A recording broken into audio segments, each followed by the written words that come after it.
ഇടതുപക്ഷത്തിന്റെ തുടർഭരണവുമായി ബന്ധപ്പെട്ട് കവി സച്ചിദാനന്ദൻ നടത്തിയ പ്രസ്താവന തൃശൂർ CPM ജില്ലാ സെക്രട്ടറി KV അബ്ദുൽ ഖാദറും എഴുത്തുകാരൻ അശോകൻ ചെരുവിലും സച്ചിദാനന്ദനെ നേരിൽ കണ്ടു. കേരളത്തിലെ ഇടതുപക്ഷ മൂല്യങ്ങളോട് ആദരവുള്ള മനുഷ്യനാണ് സച്ചിദാനന്ദനെന്നും കക്ഷി രാഷ്ട്രീയത്തിനപ്പുറമാണ് അദ്ദേഹം നടത്തിയ പ്രസ്താവനയെന്നും KV അബ്ദുൽ ഖാദർ കൈരളി ന്യൂസിനോട് പറഞ്ഞു.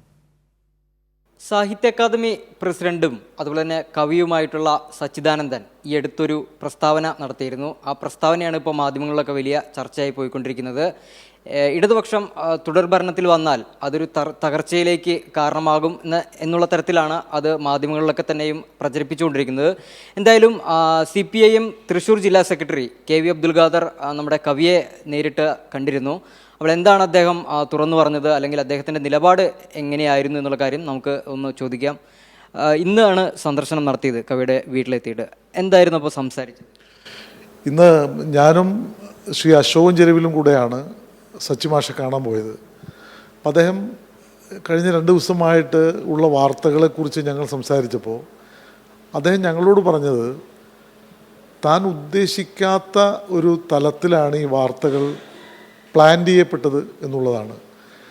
അദ്ദേഹം സംസാരിച്ചത്, ഞാൻ സംസാരിച്ചതെന്ന് അദ്ദേഹം പറയുന്നത് വിശാലമായൊരു ക്യാൻവാസിനെ കുറിച്ചാണ് ഞാൻ പറഞ്ഞത്. ഏകാധിപത്യം തുടങ്ങിയിട്ടുള്ള കാര്യങ്ങളെക്കുറിച്ചുള്ള ഒരു സൈദ്ധാന്തിക തലത്തിലാണ് ഞാൻ ആ കാര്യം പറഞ്ഞത്.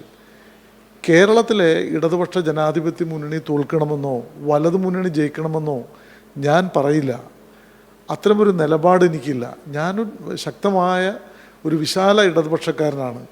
പാർട്ടി അംഗമല്ലെങ്കിലും ഇടതുപക്ഷ മൂല്യങ്ങളോട് എല്ലാ ഘട്ടത്തിലും ആ മൂല്യങ്ങളോട് ചേർന്ന് നിന്ന ഒരാളാണ് ഞാൻ.